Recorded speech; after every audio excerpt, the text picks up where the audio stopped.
Good morning, friends. It is Monday, April 13th, and look where I am. I am in our classroom. I am just picking up some items from school that I need, and then I am headed back home to where it is safe and where I can continue our learning. But since I was here today, I thought I would show you guys a quick video of our room and read you a story. So this classroom feels very, very bare without you guys in here. I miss all the sounds of everybody running and jumping and laughing. I miss the sounds of friends sounding out their words and reading. And I hope that we will all be back here together very, very soon.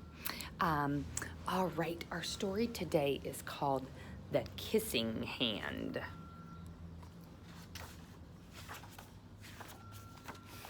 The Kissing Hand. Chester Raccoon stood at the edge of the forest and cried, "I don't want to go to school," he told his mother.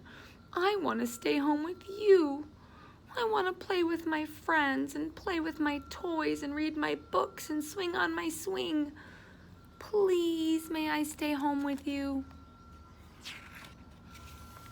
Mr. Raccoon took Chester by the hand and nuzzled him on the ear. "Sometimes we all have to do things we don't want to do," she told him gently, "even if they seem strange and scary at first. But you will love school once you start. You'll make new friends and play with new toys, read new books and swing on new swings. Besides," she added, "I know a wonderful secret that will make your nights at school seem as warm and cozy as your days at home." Chester wiped away his tears and looked interested. "A secret? What kind of secret?" "A very old secret," said Mrs. Raccoon. "I learned it from my mother, and she learned it from hers. It's called the kissing hand." "The kissing hand?" asked Chester. "What's that?" "I'll show you." Mrs. Raccoon took Chester's left hand and spread open his tiny fingers into a fan. Leaning forward, she kissed Chester right in the middle of his palm. Chester felt his mother's kiss rush from his hand, up his arm and into his heart. Even his silky black mask tingled with a special warmth. Mrs. Raccoon smiled. "Now," she told Chester, "whenever you feel lonely and need a little loving from home, just press your hand to your cheek and think, 'Mommy loves you, Mommy loves you,' and that very kiss will jump to your face and fill you with toasty, warm thoughts." She took Chester's hand and carefully wrapped his fingers around the kiss. "Now, do be careful not to lose it," she teased him. "But don't worry, when you open your hand and wash your food, I promise the kiss will stick." Chester loved his kissing hand. Now he knew his mother's love would go with him wherever he went, even to school. That night, Chester stood in front of his school and looked thoughtful. Suddenly, he turned to his mother and grinned.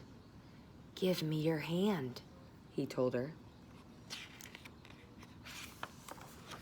Chester took his mother's hand in his own and unfolded her large, familiar fingers into a fan. Next, he leaned forward and kissed the center of her hand. "Now you have a kissing hand too," he told her. And with a gentle goodbye and a "I love you," Chester turned and danced away.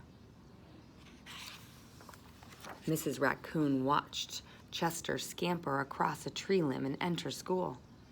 And as the hoot owl rang in the new school year, she pressed her left hand to her cheek and smiled. The warmth of Chester's kiss filled her heart with special words. Chester loves you, it's saying. Chester loves you. And there are all the animals. And then it says, I love you.